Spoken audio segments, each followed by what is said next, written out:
नमस्कार, आप देख रहे हैं न्यूज़ 9 नेटवर्क, जहां खबरों का सिलसिला कभी रुकता नहीं।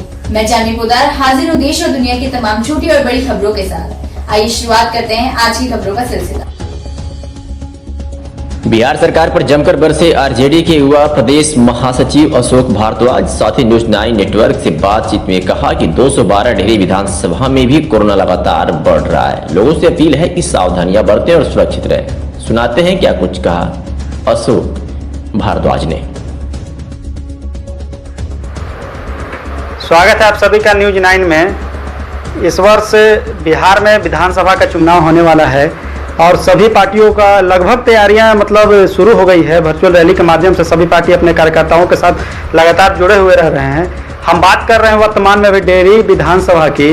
यहाँ पे पिछले वर्ष उपचुनाव हुआ था जिसमें भाजपा प्रत्याशी इंजीनियर सत्यनारायण सिंह यादव यहाँ से विजयी हुए थे और हमारे साथ चुनाव के मुद्दे पर ही कुछ बात करने के लिए आरजेडी के युवा प्रदेश महासचिव अशोक भारद्वाज जी जुड़े हुए हैं। सर, पहले आपको तो बहुत बहुत स्वागत है हमारे चैनल में।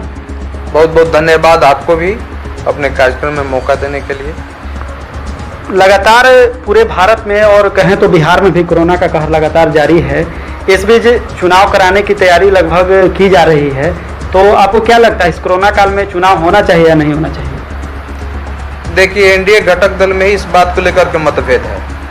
हमारी पार्टी की तो साफ साफ मान्यता है, हम जन सरोकार की मुद्दा रखते हैं लोगों के बीच और हमारी पार्टी की साफ मानना है, साफ शब्दों में सबसे पहले हमने ही विरोध किया था कि इस विषम परिस्थिति में चुनाव नहीं कराना चाहिए।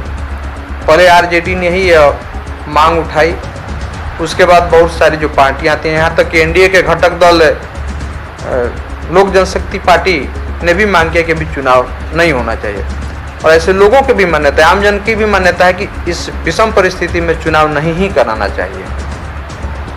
लगातार जिस तरीके से कोरोना बढ़ रहा है और पूरे बिहार से स्वास्थ्य विभाग की तरफ से भी और लोगों का जहां से राय आ रहा है कि व्यवस्थाएं गड़बड़ है, हॉस्पिटल में लोगों को जिस तरीके की सुविधाएं मिलनी चाहिए उस तरीके की सुविधाएं नहीं मिल रही है, तो आप क्या कहना चाहेंगे? देखिए, देश का तो बुरा हाल है ही और बिहार का तो स्थिति इतना बदतर है कि वुहान बनने के कगार पे है। वुहान से भी बदतर स्थिति है। अब देखिए, कुछ दिन पहले ही विपक्ष के दबाव में आकर, विपक्ष क्या कहिए राष्ट्रीय जनता दल के दबाव में आकर के साथी तेजस्वी यादव लगातार सरकार पर दबाव बनाते रहे कोरोना की जांच तेज करने के लिए और लोगों को सुविधाएं मुहैया करने के लिए। तो सरकार दबाव में आकर के और बिना जांच कराए ही कुछ लोगों का रिपोर्ट पॉजिटिव, कुछ लोगों का निगेटिव, और जांच जहां हो भी रहा है तो आप देखेंगे सोशल डिस्टेंसिंग का कोई पालन नहीं। लोग एक पर एक सवार होकर के अपना बारी की प्रतीक्षा कर रहे हैं, अपना रजिस्ट्रेशन करा रहे हैं। तो ऐसे में तो जिसको नहीं भी होगा उसको भी संक्रमण हो जाएगा, कोरोना का शिकार हो जाएगा। और सबसे यहाँ देखने वाली बात यह है कि यहाँ जो काबिल टेक्नीशियन नहीं है, जिसको कोरोना नहीं है उसको पॉजिटिव कर देना, जिसको पॉजिटिव है उसको निगेटिव कर देना, पॉजिटिव जिसका है उसकी इलाज की कोई व्यवस्था नहीं, हॉस्पिटलों में ऑक्सीजन की व्यवस्था नहीं, वेंटिलेटर की व्यवस्था नहीं, बेड की व्यवस्था नहीं, और सरकार हवाई दावे कर रही है। संक्रमण तो बढ़ ही रहा है और बढ़ेगा ही, न लॉकडाउन न कहीं ऐसा तो नहीं है कि कोरोना को भी हल्के में लिया जा रहा है और अपनी राजनीति को चमकाने के लिए, और विधानसभा का चुनाव नजदीक है इसके लिए कोरोना पे भी राजनीतिक तो नहीं हो रही है? देखिए, सरकार तो शुरू से ही हम लोग कह रहे हैं कि सरकार आंकड़ों की चोरी कर रही है। हम लोग तो शुरू से ही, आज कुछ दिन पहले से कि सरकार आंकड़ों की बाजीगरी कर रही है, चोरी कर रही है। साफ तौर पर है कि उसको चुनाव कराने की मंशा है और चुनाव कोरोना के आड़ में इन पकड़ना करा करके और बेईमानी की नियत है। अरे तो सबकी जन भावना का ख्याल करना चाहिए। इस विषम परिस्थिति में, महामारी में चुनाव नहीं करानी चाहिए। निश्चित है आंकड़े प्राइवेट की जो चेकिंग हो रही है उसके आंकड़े कहाँ सार्वजनिक हो रहे हैं। बहुत सारे लोगों का हुआ है, सेंटर पे जो नहीं जा रहा है, होम क्वारंटाइन हो जा रहा है, उसकी कहाँ आंकड़ा है? नहीं आंकड़ा है। यदि समुचित मात्रा में आंकड़ा एकत्रित किया जाए तो ये और आगे ऊपर जाएगा। हम वर्तमान में बात करेंगे डेहरी विधानसभा की। कहीं ना कहीं डेहरी विधानसभा से आरजेडी हमेशा चुनाव लड़ती है और इस बार शायद लोगों का और कई लोगों से सुनने को मिल रहा है कि आरजेडी के आप डेहरी विधानसभा से इस बार प्रत्याशी हो सकते हैं, इस पे क्या कहना चाहेंगे? हो सकते हैं, पार्टी की इच्छा होगी तो हो सकते हैं, दावेदारी है और बहुत लोगों की दावेदारी है, हो सकता है उसमें हम भी हों और दावेदारी मजबूती से है, लेकिन अंतिम मुहर तो आला कमान को लगाना है। आला कमान का जो आदेश होगा, हम लोग राष्ट्रीय जनता दल के निष्ठावान सिपाही हैं, पार्टी का जो आदेश होगा वही मान्य होगा। हमको टिकट मिलेगा हम लड़ेंगे, जिसको टिकट मिलेगा उसको सपोर्ट करेंगे।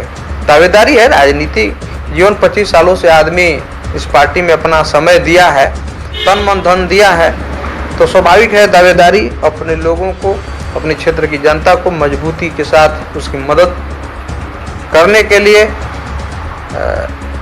दावेदारी करना, विधायक बनना सबकी इच्छा होती है। पार्टी का आदेश होगा तो हम भी चुनाव लड़ेंगे। अगर आपको आरजेडी की तरफ से, महागठबंधन की तरफ से डेहरी विधानसभा का प्रत्याशी घोषित किया जाता है तो आपके प्रमुख काम और लोगों के बीच में जाना और प्रमुख विशेषताएं क्या होगी जो लोगों को आप जाकर घर घर बताएंगे कि अगर हम जीतते हैं तो क्या कुछ करेंगे? देखिए, बहुत कुछ। सबसे पहले तो बेरोजगारी दूर करने का प्रयास किया जाएगा। शिक्षा और स्वास्थ्य पहली प्राथमिकता होगी। शिक्षा और स्वास्थ्य पे पहला काम करेंगे, उसके बाद बेरोजगारी दूर करना। और किसानों का, किसान जो आज बदहाल हैं, सबसे ज़्यादा देश में आज कोई बदहाल है तो किसान हैं, तो किसानों की आर्थिक स्थिति कैसे सुदृढ़ हो, उन्नत किस्म का खेती कैसे करें और उनके फसलों का दाम कैसे मिले, उचित समय पे फसलों का खरीदार यहाँ उपलब्ध हो, इस दिशा में मेरी पहली पहल होगी। शिक्षा, स्वास्थ्य और किसान की आर्थिक व्यवस्था सुदृढ़ करना, बेरोजगारी दूर करना ही हमारी प्राथमिकता होगी। और हमारी विधानसभा में क्षेत्र के अगल बगल पर्यटन की असीम संभावनाएं हैं, उसको भी विकसित कराने का काम करेंगे। कोरोना चल रहा है, डेहरी में भी लगातार संक्रमण बढ़ रहा है, कई दुकानें बंद है, संस्थानें बंद है। आप लोगों से डेहरी, खास करके डेहरी विधानसभा के लोगों से क्या अपील करना चाहेंगे? कुछ युवा हैं जो आवेश में बाहर निकल रहे हैं, कोरोना को खेल समझ रहे हैं, वैसे लोगों से क्या अपील करना चाहेंगे? देखिए, हम तो आग्रह करेंगे, करवत प्रार्थना करेंगे लोगों से, सरकार पूरी तरह फेल है, आपको अपने ही सब कुछ करना है, तो इसकी पहली यही आपकी सुरक्षा के दृष्टि से होगा कि आप अनावश्यक घरों से बाहर नहीं निकलें, सोशल डिस्टेंसिंग का पालन करें और जब बहुत जरूरी हो तभी आप घर से बाहर निकलें। तो अभी हमारे साथ थे आरजेडी के युवा प्रदेश महासचिव अशोक भारद्वाज, जिन्होंने बिहार सरकार के कई फैसलों पर सवाल उठाया है। कैमरा पर्सन इंद्रलोक कुमार के साथ शिव कुमार ओझा, डेहरी।